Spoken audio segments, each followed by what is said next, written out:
Hi, it's Moya Koloko. Goeiedag, dis Werner van der Linde. Hallo julle, my naam is Kobus Maree. Hi, this is Eugene van de Westhuizen. Welkom by Brul Bek. My naam is Niels. Welkom by Brul Bek. Kan julle glo ons is by episode 2?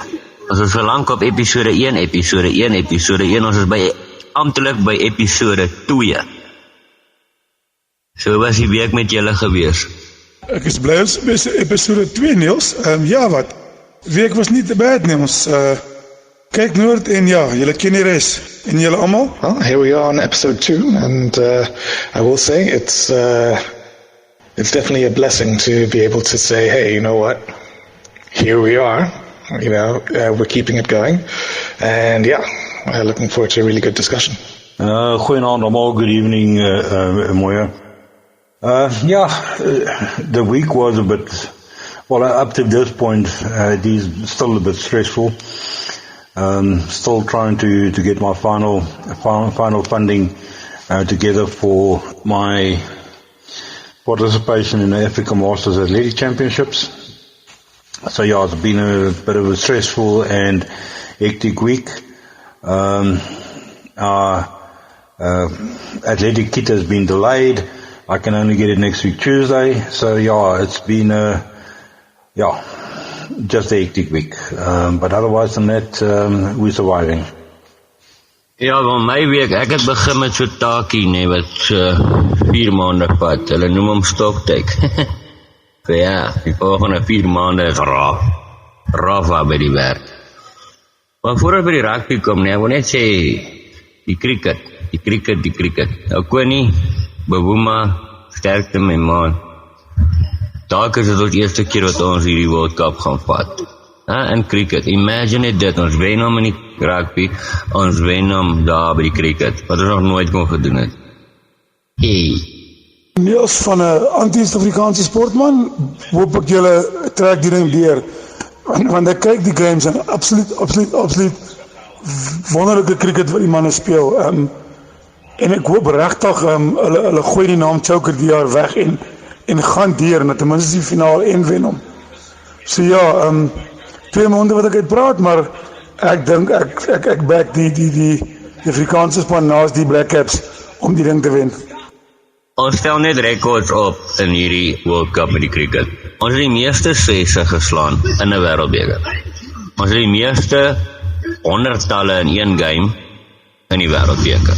Ons het die meeste maidens gebal in die wêreldbeker. Maar die rekord wat ek soek is daai rekord van ons wen vir die eerste keer. Regtig waar. Ja, Niels, ek sê ek hoop regtig die manne trek om deur vir julle part. Ek hoop regtig jy kan 'n double World Cup maak die jaar. Eerlikwaar. Ten opsigte van die cricket. Ek dink die huidige Suid-Afrikaanse cricketspan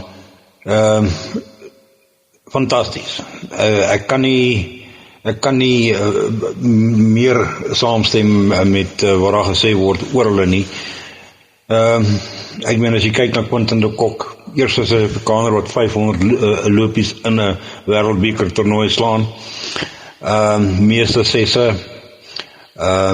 Rassie van der Dissen is nou baie goeie vorm. Die bowlers bal goed. Is net Bavuma wat nie shape nie. Ons los daai enetjie maar op die kantlyn vir eers. Maar ek dink ons staan 'n baie goeie kans om die wêreldbeker te wen. Ons sou deurgaan na die final toe. Gaan ons 9 uit 10 keer teen Indië speel. En die Indiërs is meesters op hulle eie kolblaaie. Hulle gaan natuurlik 'n kolblad voorberei wat 9 uit 10 keer uit hulle spinners gaan bevoordeel. En die ouens sal maar net moet bedag wees daarop en hulle beste vorm. Dan moet hulle handhaaf en die drif trek. Het sal absoluut fantastisch wees as ons 2 wêreldbekers in 1 jaar kan wen. Absoluut fantastisch. I think it's quite amazing that the cricket team is performing quite solidly, and you know, it's this weirdness where so far you can draw a parallel with what the Boks did, where you're like, okay, well, they've lost one, but the other games they've won. It's good if they're able to maintain the belief. But the thing is, the other game where they won by 1 wicket, that for me was quite a special one, because the worry was, are they going to implode? For them to have pulled that through, I'm like, okay, that's what we need. That's what we need to keep going. Ja, ons het die bal gedrop teen Nederland, maar ons het daarvoor opgemaak. Ons lyk baie goed, baie beter. Lyk of ons beter raak met elke game, actually. En Koning, ons moet net te veel staat maak op Koning nie, want as Koning val, ons res van ons batting orde moet dan ook hand opsteek. Maar dis my wense vir Proteas gaan vat daai koppie. Vir die eerste keer in ons geskiedenis. Ja man, dit sal great wees. Dit sal, is 'n rugby podcast die, maar ek dink ek sal groter bly wees as die Proteas omvat vir die eerste keer. Dit sal meer special wees as die Bokke vir die 4de keer. Ja nee, definitief Niels. Soos ek wou gesê het vroeër, die verloor teen Nederland, dink ek die ouens 'n bietjie geskit. En hy weet hulle laat besef, hulle is nie so onoorwinlik as hulle gedink het hulle is nie. En ek dink die ouens het hulle mindset reg gekry, en ja nee, jy is reg, ons moet nie te veel op Quinton staat maak nie, maar soos ek sê, gelukkig, Rassie is in baie goeie vorm, David Miller is ook in goeie vorm, so alle in die klas van Lance Kloosner van ouds, of Adrian Kuiper van ouds. Soos ek sê, ek dink die ouens staan op fantastische goeie kans om die knoop deur te haak, en ja, dit gaan uiters spesiaal wees om die eerste keer die cricket wêreldbeker ook te wen. En ja, dit gaan dit dubbel spesiaal maak om die rugby wêreldbeker en die cricket wêreldbeker in 1 jaar te wen. Ek dink daar gaan 'n party dan wees wat skrik vir niks. No, indeed, and I think, look, much as it is a rugby podcast, it's nice to touch on what's going on, especially where the country is doing well at something. It is good to touch on it just a little bit, and then then we can get to the business at hand. Also makes for a nice warm up where we get to have a bit of back and forth, and then we get to the main event. Die laaste ding wat ek nou die cricket gaan sê, julle moet nou mooi onthou, in die wêreldbeker rugby het ons 'n rassie gehad, en ons het 'n bok gehad in die naam van Mani Libbok. Nou het ek so gedink, by die cricket het ons ook 'n rassie van 'n Dusen. En weet julle wat, ons het Wuma daar, ons het Temba Bavuma. Tong in die kies, swak grapie, ek weet. Kom ons praat final. 1 punt. Baie kontroversie oor die ref, baie, van beide kante, Bok ondersteuners, All Blacks ondersteuners. En almal het valid points, as jy gaan kyk, mense wat het uitlig, en jy gaan kyk op die telle, sê vir jou, 2 minute 12 secondes in die game met dit en dit, en jy gaan kyk dit is absoluut scary. Dit is absoluut scary. Maar ongelukkig, daar is by die deur uit. Die naam is op die plaatjie, die beker is hier, die geskiedenisboeke gaan sê 12-11. Maar wat 'n game, Kyk, hy All Blacks het gekom met alles. Hulle het gekom om te kom. Ek weet nie ander woorde om te sê nie. Met 14 man, hulle het guts gewys, hulle het rarig. Hulle het ons 'n fight gegee. Ek weet nie wat se stoere bokondersteuner jy is of wat ook al nie. As jy nie daai laaste 10 minute gesit het en jou vingers afgekou het en gedink wel die ding kan nog steeds 50-50 enige kant gaan nie, dan weet ek nie. Dit was nail-biting, blerry goeie rugby. Soos ons daarvoor gewens het, hulle deliver. Ek weet nie wat dit vir julle nie, maar ek is happy oor die final. nie net oor die bokke gewen het nie. Ek is happy oor hoe die All Blacks beklei het en dit was die 2 bestes en hulle net bewys hulle is die bestes. Eerstens van my kant af wil ek geluk sê vir die bokke met die wen en met die 4de wêreldbeker. Ja, Niels, jy is reg. Ek het die game intussen tyd weer 2 keer gekyk en ek moet weer eerlikwaar sê dat die ref decisions was beide kante baie swak geweest. Daar's 'n paar calls wat vir julle gegaan het wat horribaal was, verskoon my taal, en 'n paar calls wat vir ons gegaan het wat net so swak was. Op die einde van die dag dink ek dat die verskil tussen wen en verloor vir die All Blacks was daai 2 calls wat ons die skoppe wat voor die palle was nie gevat het nie en dit het ons gekos. Hell guys, how does the All Blacks not take points when it's in front of the poles? That was pathetically bad decision making from our captain. But hats off to the rest of the team to keep the box at bay with 14 people on the field and to just lose by 1 point. I am happy. I must just say that with Scott Robinson now in charge, I think we're going to see a much improved team in 4 years' time, even next year with the games coming up. But hats off to the box. They played their hearts out. Peter Steph de Tour and Franco Moster's tackles were out of this world. Really, they were. No, I'm with you there. And I think definitely it was a massive final. And I agree with Kobus in terms of some of the decision making the All Blacks made.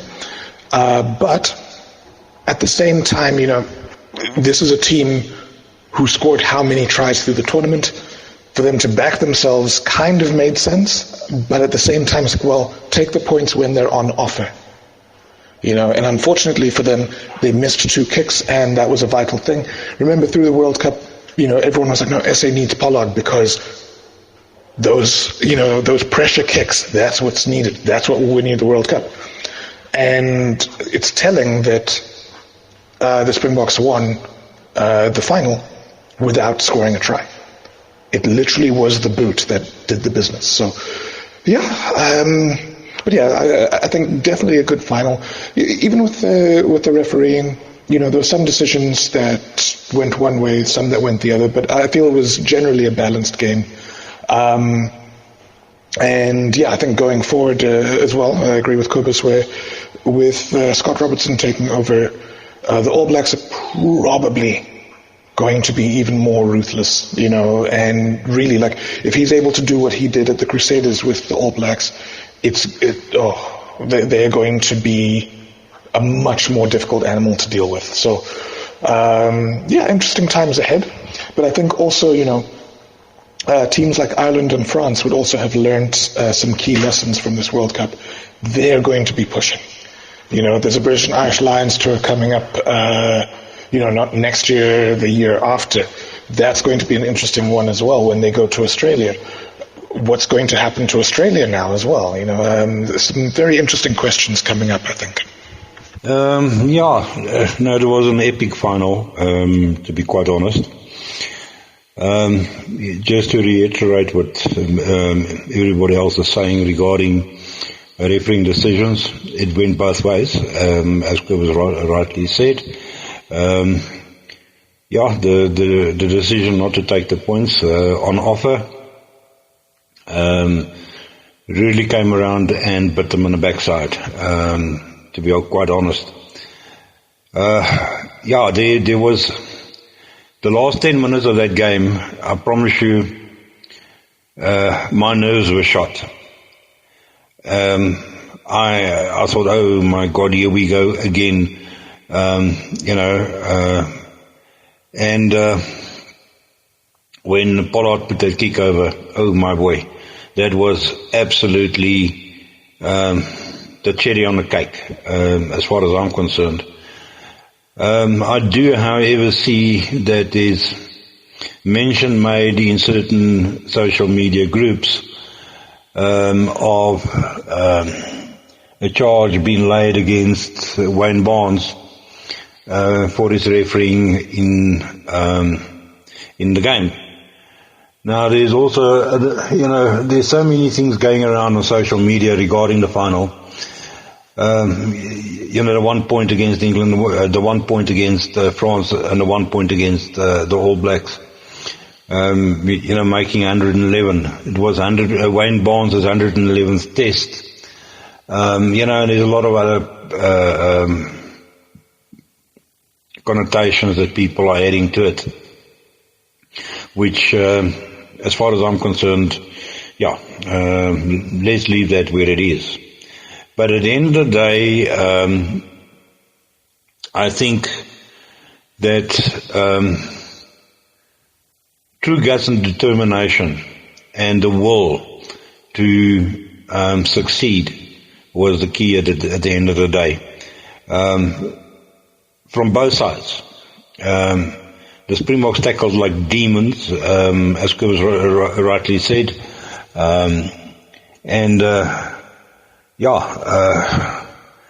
There was too many moments in that game to mention, which actually stood out for me. But at the end of the day, as Neil said, the trophy is in South Africa, our name's engraved on it, and we'll go down in the annals of history that we won the World Cup for the 4th time. Not to take anything away from the All Blacks, and Kobus, you guys gave us a run for our money. As I say, at the end of the day, true guts and determination to succeed was the key. Dan wat interessant is, Jacques Nienaber gaan nou weg, maar nou, hulle sê Rassie gaan bly. Daar was mos so 'n storie, hy gaan Engeland toe, na die Wêreldbeker, maar lyk my hy bly, Rassie bly.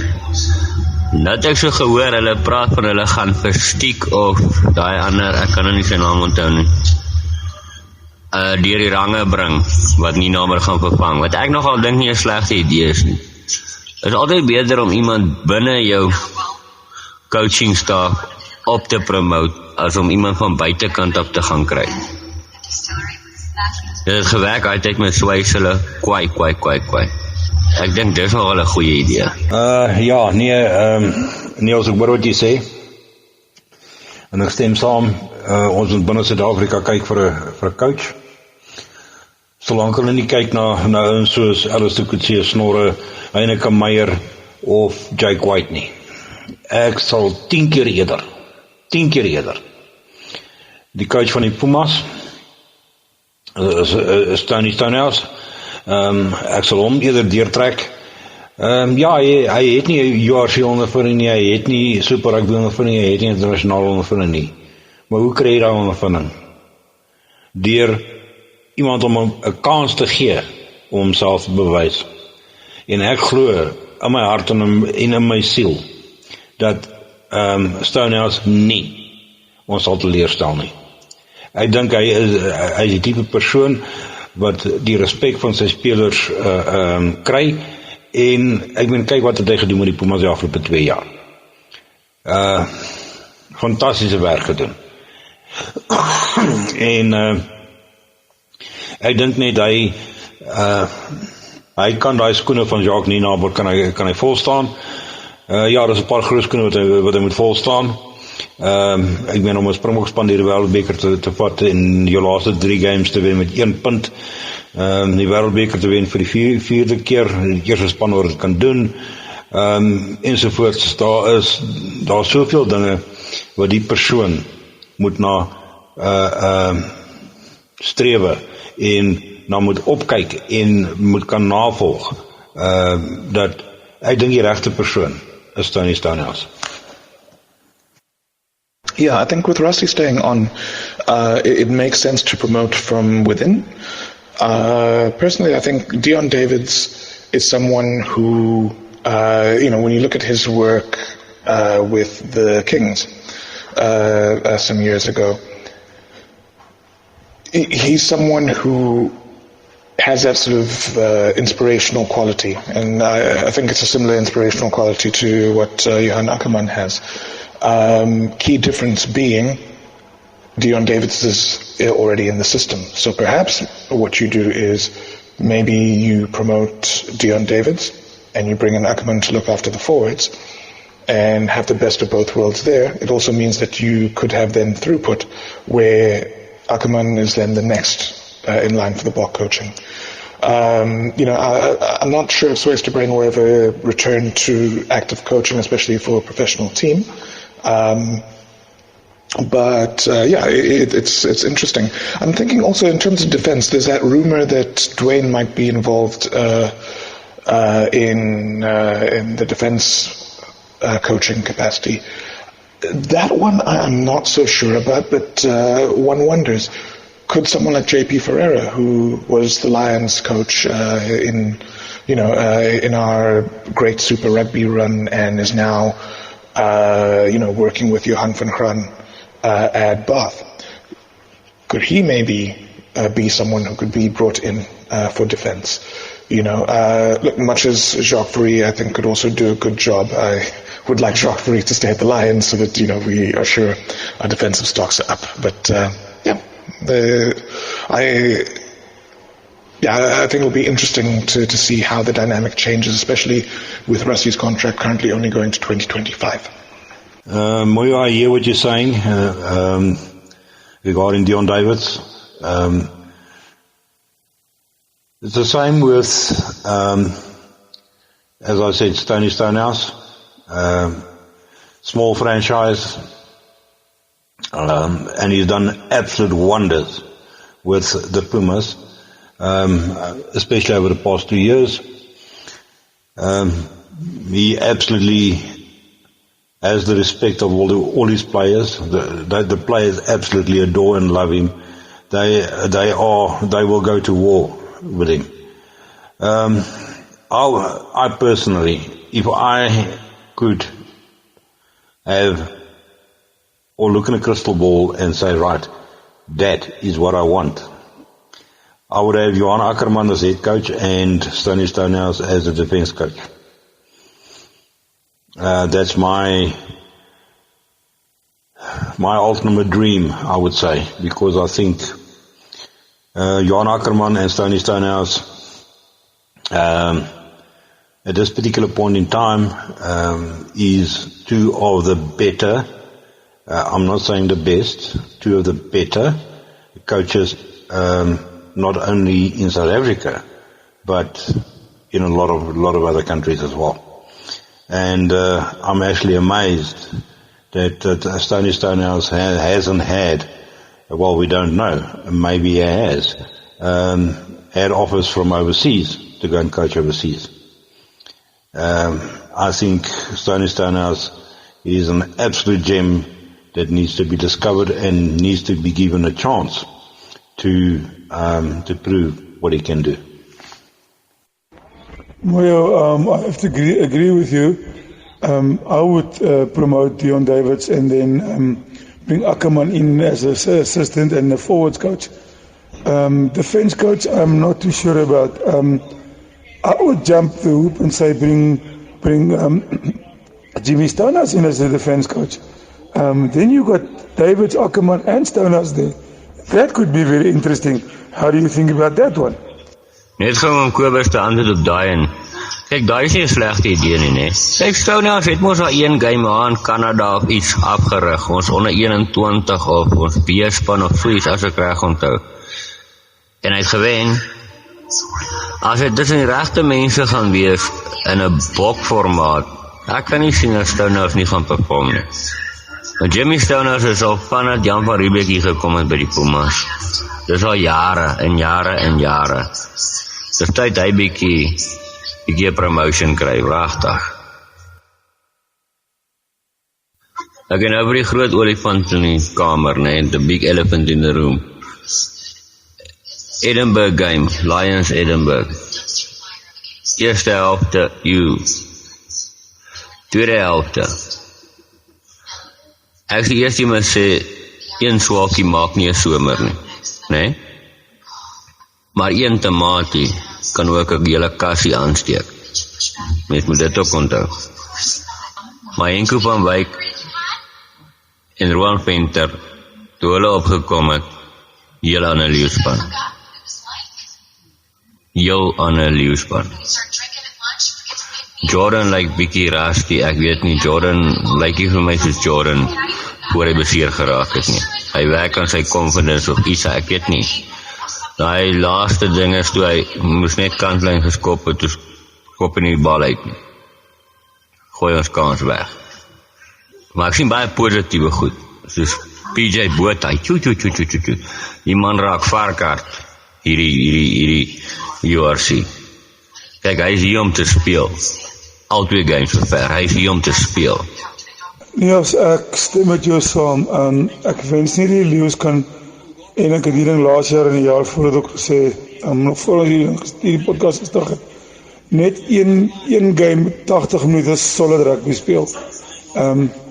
En ja, spankeuses, Henke moet begin, Venter moet begin. En ek wil nie op tone trap nie, maar ek dink amper. Hulle moet vir Venter dalk 'n kans gee vir die kapteinskap. Ek sê nie Lou is sleg nie, maar ek dink Venter sal van vooraf lei soos min mense kan.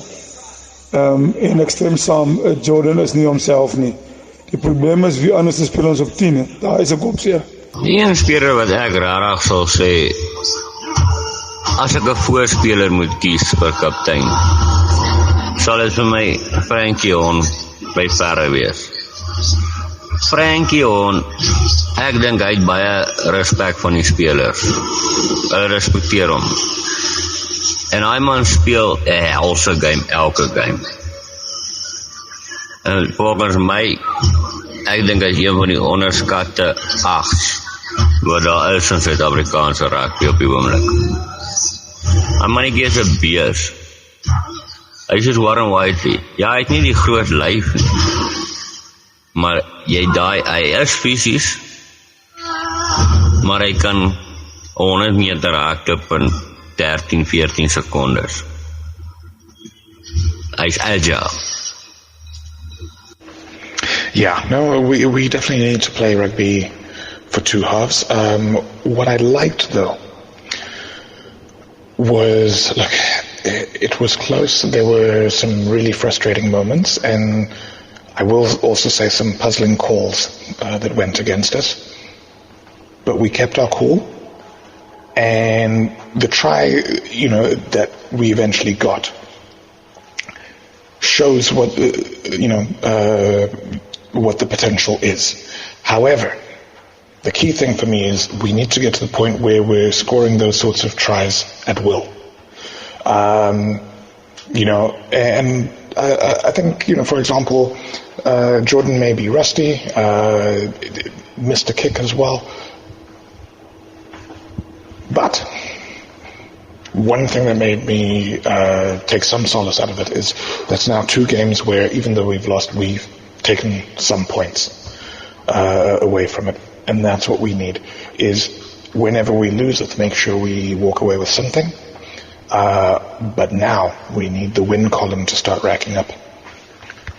Ek het ongelukkig nie Saterdag die game van die Lions in Edinburgh gekyk nie.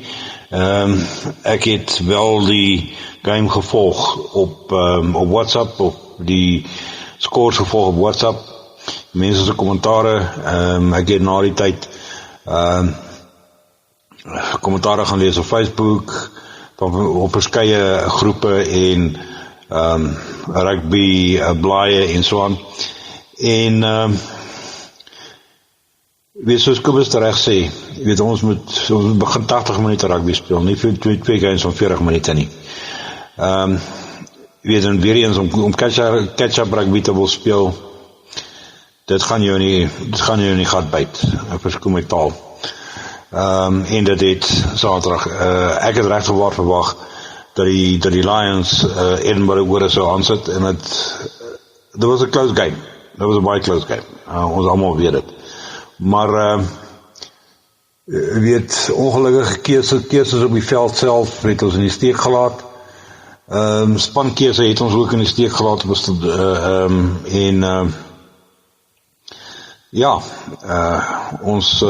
moet ons vinger uit ons oor uittrek, en ek hoop bid en vertrou dat die span wat die naweek uitdraf lesse geleer het uit die game teen Edinburgh.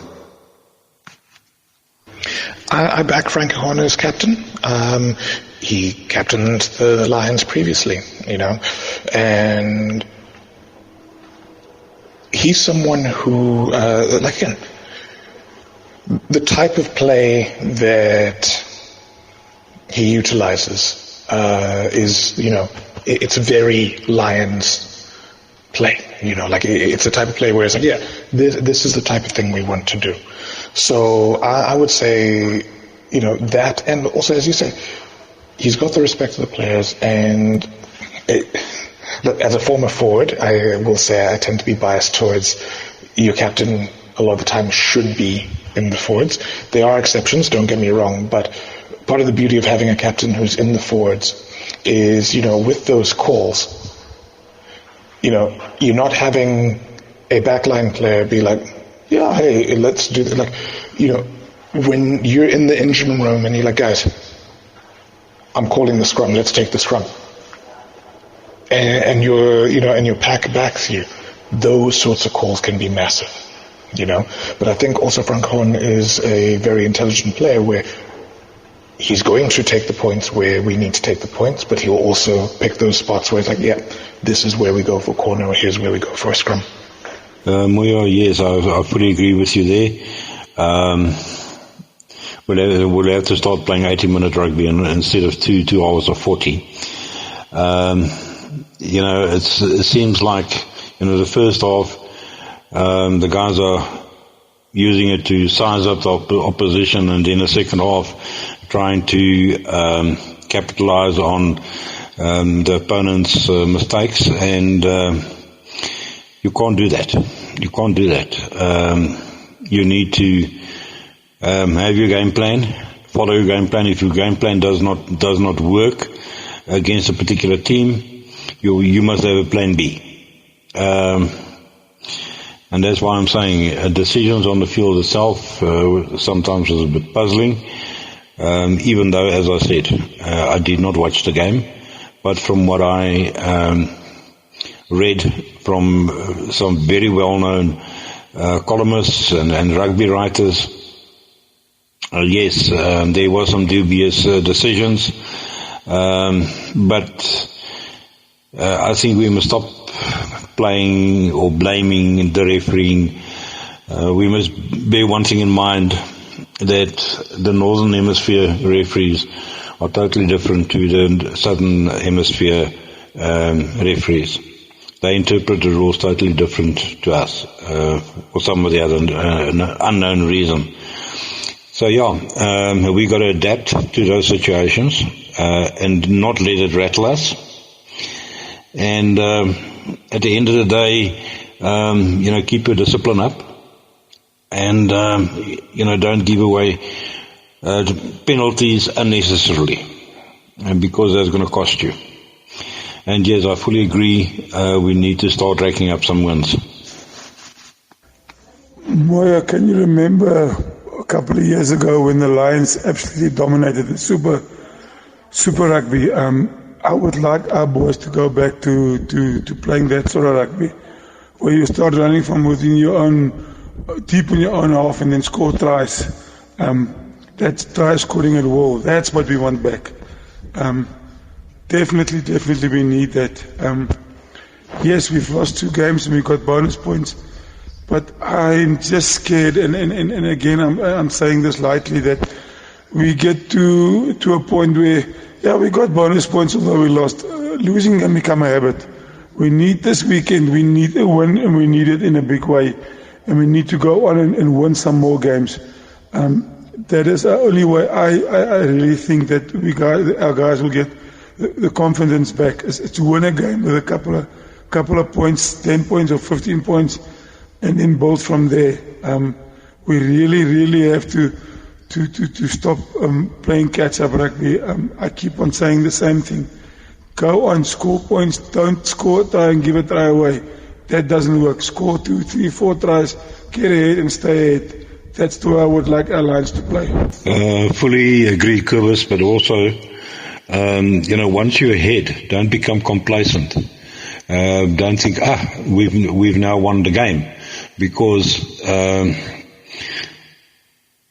you can become complacent, and gaps can appear in your back line, and your opposition can score 2, 3 very quick tries. in a very short space of time. So concentration, and once you're ahead, you must be ruthless. You must be absolutely ruthless, and defend your lead. And at the end of the day, also exploit opportunities that comes your way, scoring more points. So you got to have that mindset of don't think because you're ahead by say 15 points or whatever, the other team cannot come back. I mean, many teams have made that mistake where they think, we've got this game in the bag, leading by 15 to 20 points, and at the end of the day, it's a 2-point or 3-point game. That does not help us either, because that's not going to help the guys' morale and confidence either. Eugene, I fully agree with you. You must start the game and you must end the game at the same pace. Once you're ahead, keep your foot down and keep on playing.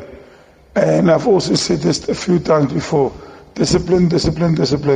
If we get a team that gets a card against them and we play 15-14, exploit that. Club them with a try or 2 or 3 or as many points as you can and just keep foot down then. Because, like you say, it's happened to the Lions before where we were 20 or 25 points behind at half time and we came back and we won the game.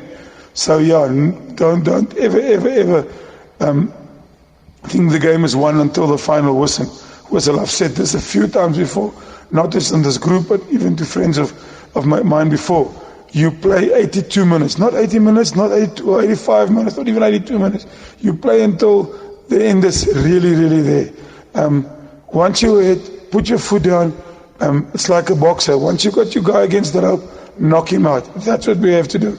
Kobus, fully agree with you. And yes, false confidence is also a big enemy to any sports team. Thinking, we 20-25 points ahead, and we can take our foot off the pedal now. No. You play, as Kobus says, until the final whistle blows. Ek luister nou so lekker na julle hier, so ek het vergeet amper wat ek wou vra. Die ander games van die naweek as verby is, Stormers was skaars geklap het. Ek dink hy Stormers, ek weet nie wat doen hulle reg nie, nee. Karibeker, hulle alles. Daai Unie het iets gedoen wat ek weet nie wat doen hulle daar nie. Maar hulle kook, en is nie geld nie, van die Bulls kry nie hulle reg nie, die Sharks kry nie hulle reg nie. Maar die Stormers, tjoe. Daar was vroeger jare op my tyd, baie negativiteit oor John Dobson.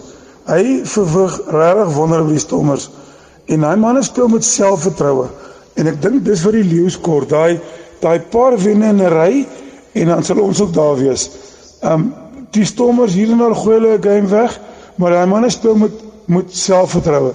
Ek moet kleit en blommetjies nê. Van die Vrystaat na die Bulle na die Stormers. Kyk wat doen hy. Dan op 15, dan op 10. Hy speel goeie rugby want hy pas in en hy speel met manne om hom met selfvertroue. En ek dink dis wat tel. Sharks, ja. Ek wil al van my mou lag vir hulle. Hulle het gesplurge en gekoop en kyk waar is hulle. Hulle kan nie wen nie.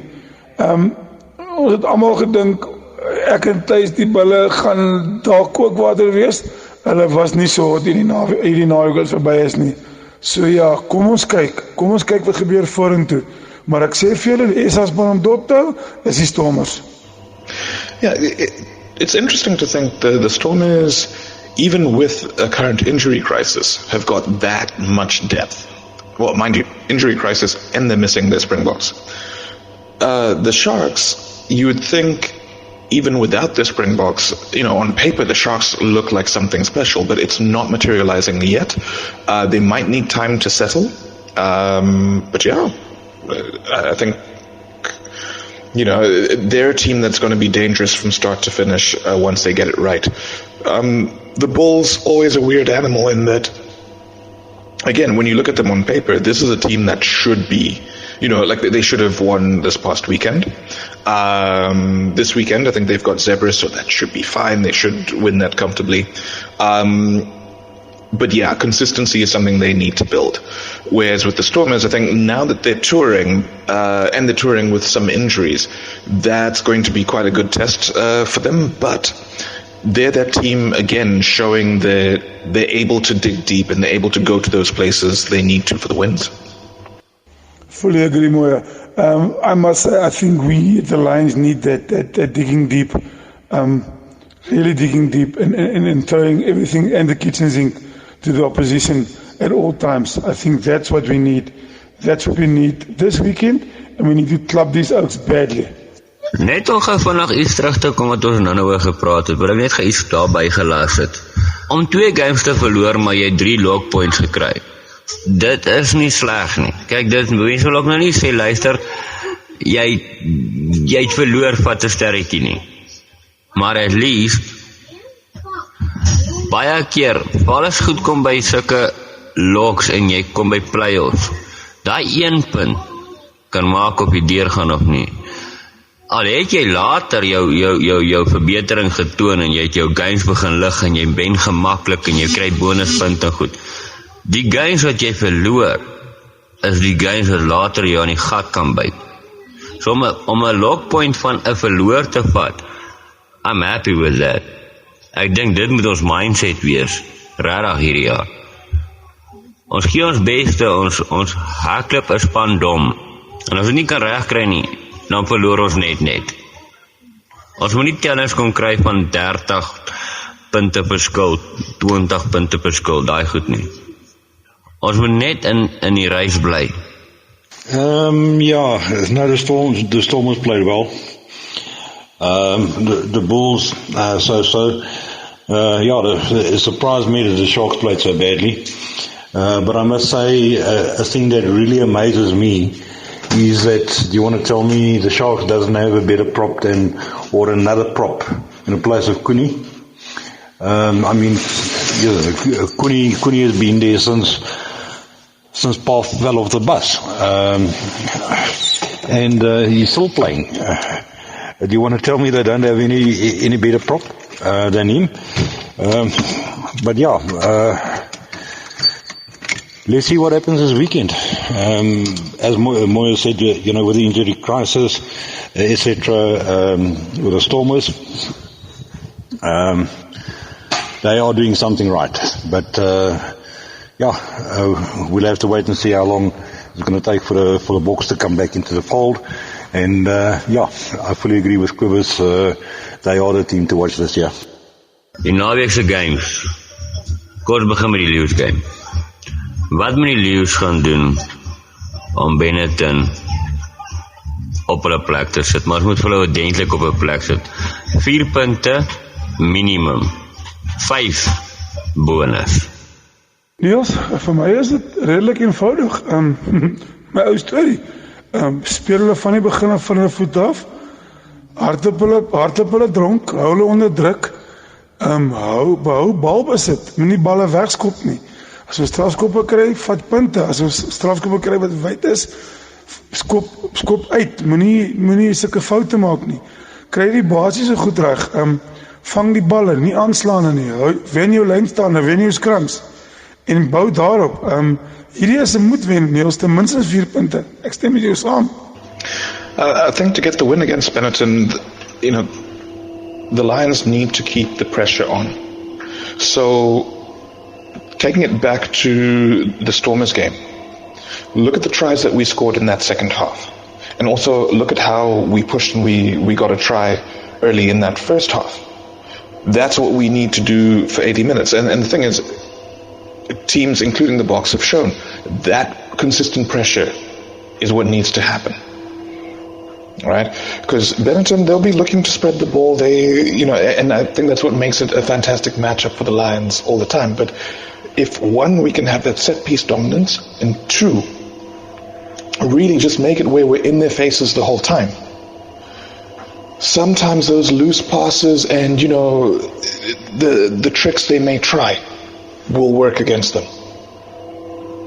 And I strongly feel that's what we need to do, is just be in their faces the whole time and just not go away. And that's how we secure victory. Moya, I fully agree with you. Be in their faces and play basic rugby. Not fancy stuff, basic rugby. Do the basics right and the win will come. I'm sure of that. My point of view would be on a Lions game this weekend against Benetton. Do the basics right, and from the get-go, put pressure on them and let them make the mistakes. Keep your mistakes to the minimum. Keep your discipline up, and if you get points on offer, take it. And yes, 4 points, and as Neil said, bonus 5 points. Wat my baie interessant is, dat die span nog nie bekend is nie. Gewoonlik, ons weet, dis donderdag. Daai tyd van Ackerman se tyd of al met Super Rugby ook is donderdagoggende. Partykeer uitsonderings, maar meeste van die tyd, 89% van die tyd is donderdag. Ons het nog nie die span gesien nie. Ek het vroeër vir Kobus gesê, ek wonder of dit nie teken vandag is daar besering wat ons nie van weet nie, wat hulle nou wil sê nie, en check net eers of die ou nog reg is of wat, voordat hulle span keuse gee. Ek hoop nie dit is die geval nie. Ja, Niels, dit is snaaks dat die span nog nie aangekondig is nie. Ek het vroeër die week gesien dat een van die spelers vervang is.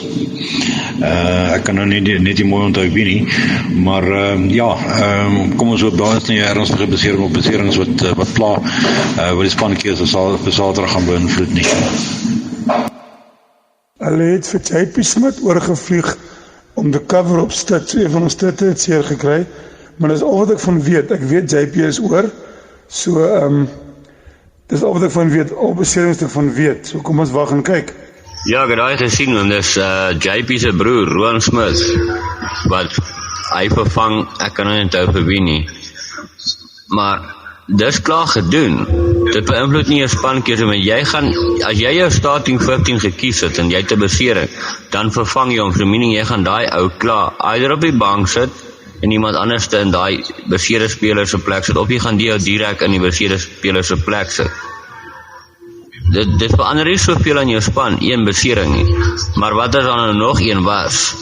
Niels, of hulle steek iets weg vir ons, of meneer Kees van Rooyen speel mind games met Benetton. Kom ons hoop vir die tweede deel dat hy mind games speel. En ons moet wag en kyk vir die span. Ja, dit is baie snaaks dat die span nog nie aangekondig is nie. Ek moet sê nagneem, dit is reeds donderdag, 2 dae voor die game. So, soos Kobus sê, kom ons hoop is die tweede een dat Cash van Rooyen mind games speel, en dat daar nie iets ernstigs fout is in die kamp nie. Manne, julle gaan my moet verskoon, ons sit sonder krag, dis loadshedding hier by ons, en my phone is om pap trak. Ek wil net sê, sterkte vir ons leeu's die naweek. Ek hoop regtig ons trek die ene deur. En weer eens Niels, baie dankie, dis 'n awesome voorreg om verdeel te wees van hierdie groep. Ek wil nog so 'n klip in die bos gooi hierso. Roan Venter, waar gaan ons hom speel, hierdie URC? Slot of flank? Want soos Ron is hy heel agter. Ek en hom Kobus sê dit al hoeveel keer. Nou, dan sy vleuel, dan sy heel agter. Hou hom op heel agter, hou hom net daar. Maar ons is besig om Roan Venter so rond te neem, hy weet nie meer wat hy is nie. Reinhard Notnagel en Ruben Skuman is my favorite 2 slotte. Ek dink dis ons 2 beste, dis ons slotpaar daai. Dis ons doelikste slotpaar. Dan het ons vir Darian Landsberg wat kan inslot daar. Maar dit bring my na 'n ander punt. Wat van as mens vir Roan Venter gebruik as backup vir Notnagel as hy reg is, en Ruben Skuman, en jy het vir Darian Landsberg as 'n flank opsie ook? Yeah,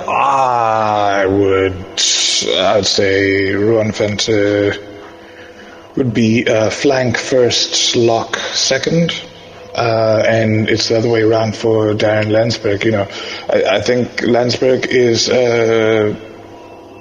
I'd say he's like North Knuckle in terms of, They're good in the line-out. Now, in fairness, Landsberg reminds me a bit of Franco Mostert in that, that work rate is part of why he has a job. And that's why there was that temptation to put him on the flank. But, yeah, I feel that didn't quite come off. Ruan Venter, I would say, does both, but at the moment, thankfully, we're well stocked in terms of locks. And I think even where Willem Alberts retires, we'll still be okay, especially because Ruan Venter, if he plays lock, will be a 4 lock. And I'm like, well, you know what, that's fine, but I think he's found his place at 7. Let's have him maximize, let him shine where he's shining, I guess is the best way I can put it. My opinie is, los vir Ruan op flank, en die slotpaar, soos wat hy is. Ek dink Ruan doen baie beter werk op flank as wat hy op slot doen.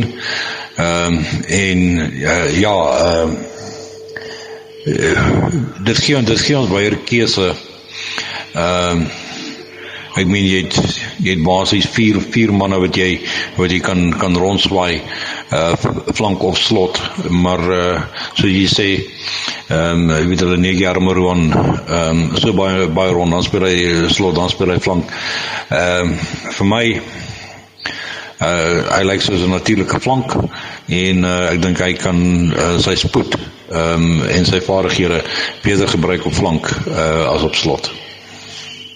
Ons staan 'n bietjie aan die einde se kant toe, waar julle dalk miskien prediction maak met die fixtures van die naweek. So, Glasgow Stormers, I want to say Glasgow, in part because they're at home. Ospreys, Sharks are taking that. Bulls will beat Zebra. Leinster should beat Edinburgh. Cardiff will likely beat Scarlets. Munster will beat Dragons. Connacht Ulster is the one where I'm scratching my head, but I think Connacht will take it because they'll be at home. And yeah, backing us to beat Benetton on Sunday. Vir my, Glasgow teen Stormers gaan interessant wees, want Glasgow daai eerste ronde met Leinster gemors. So, daai gaan vir my interessant wees. Ospreys teen Sharks, as ek die Sharks is om jou seisoen op 'n wenpad te kry, dis iets wat hulle moet target. Zebra teen die Bulls, ek dink die Bulls gaan daar net bietjie 'n bonuspunt miskien kry. Maar wel, Zebra ja, toe maar, ons sê maar niks nie. Leinster teen Edinburgh, dit gaan interessant geen vir Leinster. Scarlets teen Cardiff, gaan maar vir Cardiff. Munster teen Dragons, Munster. Connacht teen Ulster, Benetton en ons Lions. Ek gaan nog gee Lions gaan 5 lock points daar kry. 5 lock points vir die Lions. Niels net, ek gaan my nek uitsteek vir die Lions, en dis al prediction om te gaan doen ten opsigte van die games die naweek.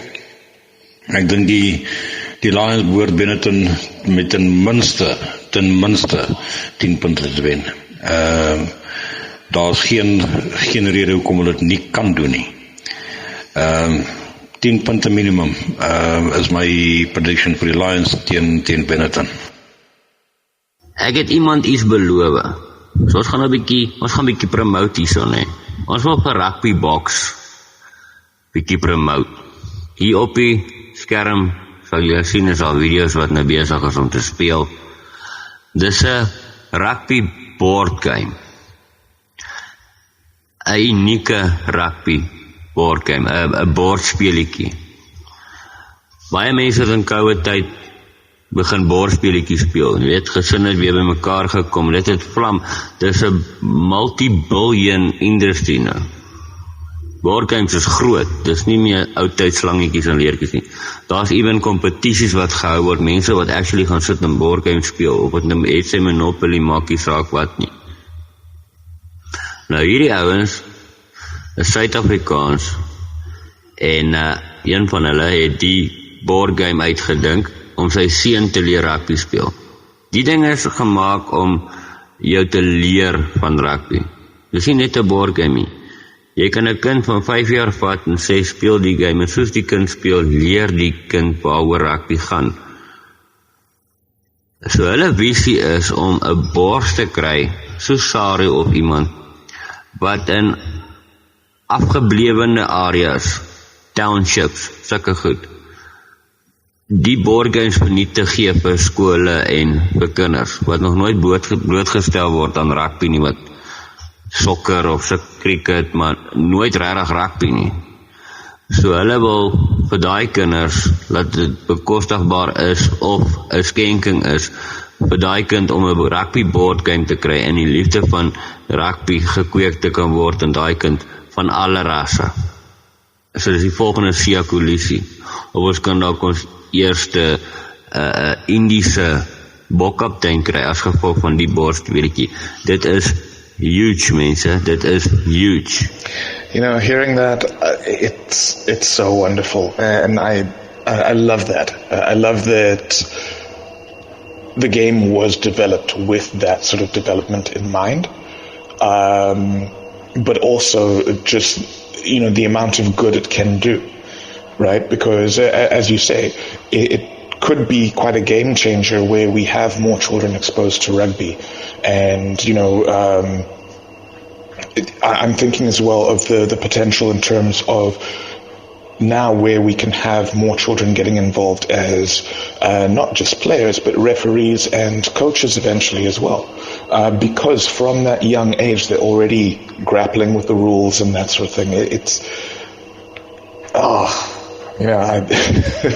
I'm doing my best not to get emotional while speaking here, but that always speaks to my heart, because that's what we need. That's really what we need, is where more people have that exposure to the game, and there's that potential to grow it where, you know, even where resources may not be there, kids will still have this game, you know, and it's a good way as well to equalize things.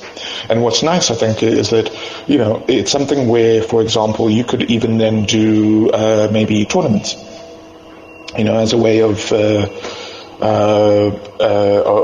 getting more kids to interact with each other and things like that. It's, yeah, the scope really is massive. I mean, it's so commendable that you know, that they put so much in to make this a reality, and this is only the beginning. Lyk baie interessant en die prys is redelik aanvaarbaar. Dalk moet ek eenetjie aanskaf. Niels, wat ek sover gelees het van rugbyboks en weet van rugbyboks, dink ek is 'n fantastiese inisiatief, en ek dink dit kan definitief die liefde vir die sport uitbou na die uithoeke van Suid-Afrika toe, en nie net Suid-Afrika nie, maar reg oor die wêreld.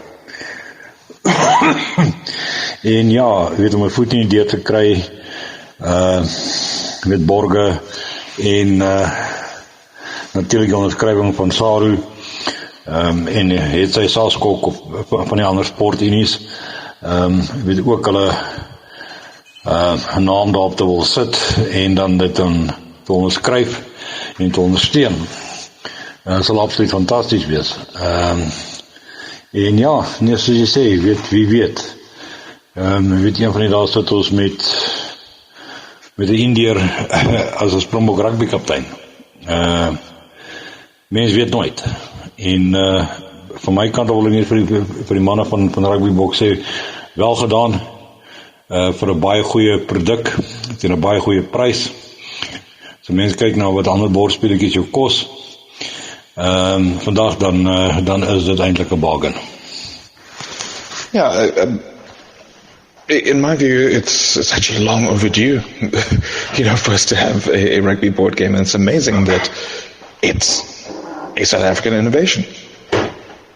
You know, yet another strong South African innovation coming through, and that for me is just fantastic. the potential as well is something that has me incredibly excited, because if this is how we get more and more and more and more people into rugby, then I'm all for it. You know, that's what we need, is, you know, more people to have access to the game. We know, you know, a lot of people will struggle with things like facilities and things like that, but also, to my mind, this is also a fantastic way to get, you know, children who may not be able to also play the game. You know, for example, to my knowledge, there currently isn't a rugby equivalent for players who have cerebral palsy. This could be a great way, you know, to get children who might not be able to ever take to the field, right? Because much as there's things like wheelchair rugby, deaf rugby, there's even blind rugby, right? Much as those exist, there's still some children who might not be able to get the opportunity to play the game, you know, on a field or on a court. This could be fantastic for them, you know, and also this is a good way to bring families and friends together around sport. You know, it could change things as well, where, you know, you have events at, whether it's pubs or restaurants and things like that. It really is such a wonderful innovation, and I'm happy and proud that it's something coming out of South Africa. One last thing, Moya. You probably noticed I didn't speak any English during the podcast. That's because I had to listen hours and hours and hours continuously, my own accent, because I speak the English very deliciously, you know. On the previous podcast, so I said, no, I'm going to refrain from the English, keep it to the minimum. So yeah, guys, no thanks for the kind words for Rugby Box. I'm going to, while you say your goodbyes, I'm going to leave the number up on the screen. Contact them. Anybody hearing this podcast, order your box. You won't regret it. Jy sal nie spyt wees nie. Jy gaan vir jou gate uitgeniet. Dit is die lekkerste. Ek is nie 'n bordspelletjie ou nie. Rarig. Slangetjies en leertjies toe 'n kind was, ja, ek is 40 jaar oud. Ek speel nie rarig, ek sal skaak speel. Maar bring die rugby box, my maat. Dis entertaining. Dis rarig. En dis vir almal, dis vir van beginner tot expert. Dis nie vir jy gaan nie aanhoudend wen nie, want daar's 'n dice betrokke. Daar's 'n twist in the tail. Order een, gaan check hulle website uit, hulle website wys hier so op die screen. Gaan check hulle website uit, check bietjie hulle video's. Koop 'n box, speel lekker, koop nog 'n box vir jou broer, vir jou tannie, vir jou ma, vir jou sussie, vir jou neighbor se neighbor, vir die hele straat, vir jou kind se rugby span, se eerste span, die hele span, B-span, C-span, maak nie saak. As jy 'n dogter het wat netbal speel, koop vir haar boyfriend ene, of vir haar boyfriend se rugby span ene. Gaan koop.